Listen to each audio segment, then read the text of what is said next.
అందరికీ షలం. ప్రార్థన చేసుకుందాం.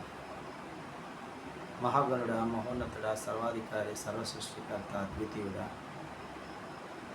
ఆలోచనకర్త, సర్వమును ఎదిగిన తండ్రి, సర్వాధికారి, సర్వసృష్టికర్త, మీరు మాతో మాట్లాడుచున్నటువంటి ఉదయకాల సమయంలో ప్రతి మాటను మా హృదయంలో భద్రపరచుకొని అనేకులకు మాదికరంగా ఉన్నట్లుగా మా బ్రతుకులను, మా జీవితంలో, మా ప్రవర్తనను మేము సరిచేసుకునే భాగ్యం మాకు అనుగ్రహించుచున్న విధానం బట్టి మీకు వేలాది స్తోత్రాలు చెల్లించుకుంటూ ఈ మా మనవులు మా రక్షకుడు, విమోచకుడు యెషువా మెస్సీయ నామమున అడిగి పొందుకున్నాం తండ్రి. ఆమేన్. యెషువా రక్తమందు కడుగబడి వాక్యంచే నిత్యం భద్రపరచబడి, యెషువా రక్తమందు కడుగబడి వాక్యముచే నిత్యం భద్రపరచబడి, నిష్కళంక పరిశుద్ధులతో పేరొందెను, నిష్కళంక పరిశుద్ధులతో పోదును, బంగారు వీరులలో తిరిగేదను, బంగారు వీరులలో తిరిగేదను. ప్రియ యెషువారాజును నే చూచిన చాలు, మహిమలోనే నాయనతో నుంటే చాలు. ప్రియ యెషువారాజును నే చూచిన చాలు, మహిమలోనే నాయనతో నుంటే చాలు.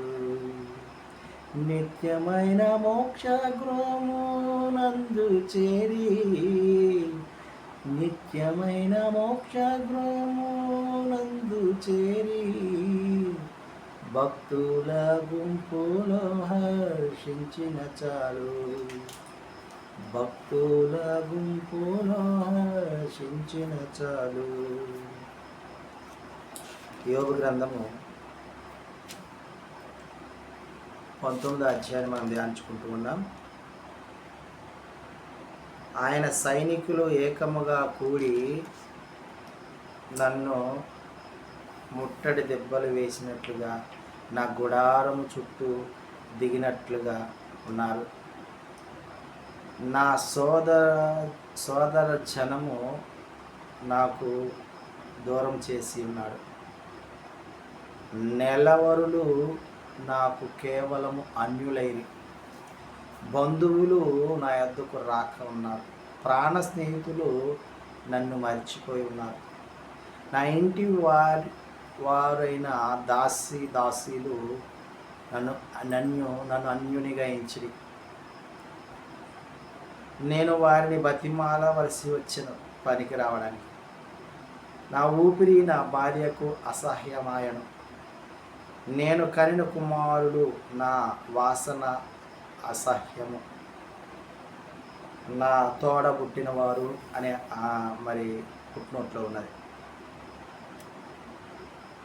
నా ప్రాణ స్నేహితులందరికీ నేను అసహ్యుడనైతిని.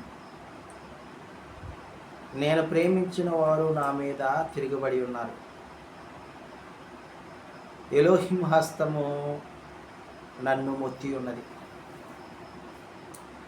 అవి ఇనుప పొగరుతో బండ మీద చెక్కబడి సీసముతో నింపబడిన నిత్యము నిలువవలెనని నేనెంతో కోరుచున్నాను. నా మాటలు, నేను వ్రాయు మాటలు ఈ విధంగా ఉండాలి అని నేను ఎంతో ఆశపడుచున్నాను. నా విమోచకుడు సజీవుడనియు తర్వాత ఆయన భూమి మీద నిలుచుననియు నేను ఎరుగుదును. నా చర్మము చీక్కుపోయిన తరువాత శరీరముతో నేను ఎలోహింను చూచెదను. అంటే శరీరము లేనివాడనే నేను ఎలోహింను చూస్తాను అని యోబు పలుకుతున్నాడు. ఎవరును కాదు, నేనే కనులారా ఆయనను చూచెదను. అంటే పరాయి వారిని చూచినట్టుగా కాదు, స్వంత వారిని చూచినట్లుగా నేను ఆయన్ని దగ్గరుండి చూస్తాను అని యోబు పలుకుతూ ఉన్నాడు. తీర్పు కలుగునని మీరు తెలుసుకున్నట్లు ఉగ్రతకు తగిన దోషములకు శిక్ష నియమింపబడి ఉన్నది. ఈ విధముగా యోబు తాను పొందినటువంటి శ్రమల గురించి అదోనే వారి హస్తము ఆయనను మొత్తినది అని మాటను జ్ఞాపకం చేస్తున్నాడు. మరి ఆయనకు విరోధముగా ఉంటే ఆయన హస్తము, ఆయన ఉగ్రత వారి మీదకి వస్తూ ఉంది. ఎవరైతే ఆయనకు వ్యతిరేకంగా జీవిస్తూ ఉన్నారో వారి మీదకి వస్తూ ఉంది అని, అదనే వారి హస్తం వస్తుందని యోబు మరి పలకటాన్ని మనము గమనించగలం. ఆమె